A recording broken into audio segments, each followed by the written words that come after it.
Hello students, welcome back to my YouTube channel.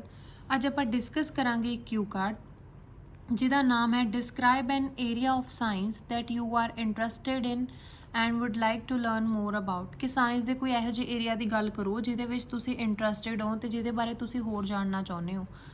First bullet point ਹੈ ਜੀ ਵਿਚ area it is, ਕਿ ਉਹ area ਕਿਹੜਾ ਹੈ। When and where you came to know this area, ਕਿ ਤੁਹਾਨੂੰ ਇਸ ਏਰੀਆ ਬਾਰੇ ਕਦੋਂ ਤੇ ਕਿੱਥੇ ਪਤਾ ਚੱਲਿਆ। How you get information about this area, ਕਿ ਤੁਹਾਨੂੰ ਇਹਦੇ ਬਾਰੇ ਜਿਹੜੀ ਇਨਫੋਰਮੇਸ਼ਨ ਹੈ ਉਹ ਕਿੱਥੋਂ ਮਿਲਦੀ ਹੈ ਜਾਂ ਫਿਰ ਤੁਸੀਂ ਕਿੱਥੋਂ ਇਨਫੋਰਮੇਸ਼ਨ ਲੈਂਦੇ ਹੋ। And explain why you are interested in this area, ਅਤੇ ਐਕਸਪਲੇਨ ਕਰੋ ਕਿ ਤੁਸੀਂ ਇਸ ਏਰੀਆ ਦੇ ਵਿੱਚ ਕਿਉਂ ਇੰਟਰਸਟਿਡ ਹੋ। It is true that science generate solutions for everyday life. ਇਹ ਸੱਚ ਹੈ ਕਿ ਜਿਹੜਾ ਸਾਇੰਸ ਹੈ ਉਹ ਸੋਲਿਊਸ਼ਨ ਜਨਰੇਟ ਕਰਦਾ ਹੈ ਆਪਣੀ ਰੋਜ਼ਮਰਾ ਜ਼ਿੰਦਗੀ ਵਾਸਤੇ। And help us to answer the great mysteries of the universe, ਅਤੇ ਆਪਣੀ ਹੈਲਪ ਕਰਦਾ ਹੈਗਾ ਕਿ ਆਪਾਂ ਜਿਹੜੀਆਂ ਮਿਸਟਰੀਜ਼ ਨੇ ਯਾਨੀ ਰਹੱਸਿਆ ਨੇ ਯੂਨੀਵਰਸ ਦੇ, ਉਹਨਾਂ ਦੇ ਆਪਾਂ ਆਨਸਰ ਨੇ ਜਿਹੜੇ ਉਹ ਫਾਈਂਡ ਕਰ ਸਕੀਏ। Here I am going to talk about anatomy ਵਿਚ is an important division of subject biology.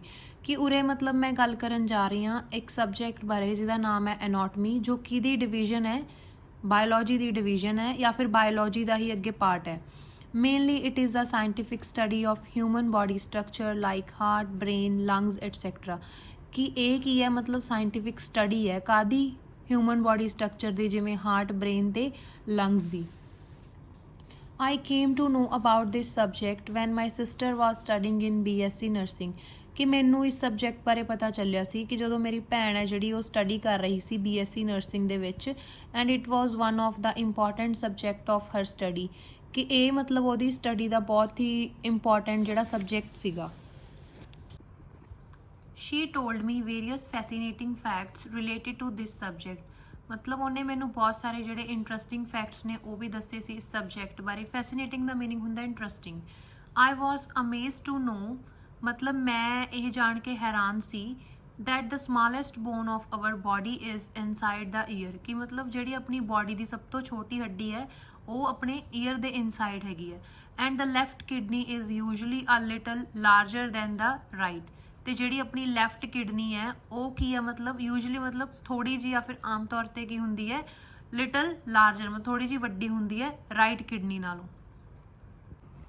when it comes to the question of how I get knowledge about this subject, ਮਤਲਬ ਜਦੋਂ ਇਸ question ਦੀ ਅਗਰ ਆਪਾਂ ਗੱਲ ਕਰੀਏ ਕਿ ਮੈਨੂੰ ਇਹ ਜਿਹੜੀ ਨੌਲੇਜ ਹੈ ਇਸ ਸਬਜੈਕਟ ਬਾਰੇ ਕਿਵੇਂ ਮਿਲਦੀ ਹੈ ਫਿਰ ਕਿੱਥੋਂ ਮਿਲਦੀ ਹੈ, I would say there are many sources। ਮੈਂ ਇਹ ਕਹਿਣਾ ਚਾਹੂੰਗੀ ਕਿ ਬਹੁਤ ਸਾਰੇ sources ਨੇ। the prominent one is internet, ਕਿ ਯਾਨੀ ਕਿ ਜਿਹੜਾ ਮੇਨ ਆ ਉਹ ਕਿਹੜਾ ਹੈਗਾ, ਇੰਟਰਨੈਟ। apart from it, ਇਸ ਤੋਂ ਇਲਾਵਾ I also get information regarding this part of science from my elder sister। ਮਤਲਬ ਮੈਨੂੰ ਇਹਦੇ ਬਾਰੇ ਜਾਣਕਾਰੀ ਹੈ ਜਿਹੜੀ ਮੈਂ ਆਪਣੀ ਸਿਸਟਰ ਤੋਂ ਵੀ ਲੈਂਦੀ ਹਾਂ, as she is teaching same subject at her workplace। ਕਿਉਂਕਿ ਉਹ ਮਤਲਬ ਇਹ ਜਿਹੜਾ ਸੇਮ ਸਬਜੈਕਟ ਹੈ ਉਹ ਪੜ੍ਹਾ ਰਹੀ ਹੈ ਜਿੱਥੇ ਉਹ ਜੌਬ ਕਰਦੀ ਹੈ ਜਾਂ ਫਿਰ ਜਿੱਥੇ ਉਹ ਵਰਕ ਕਰਦੀ ਹੈ। I really like this subject because it not only helps me to understand my body structure।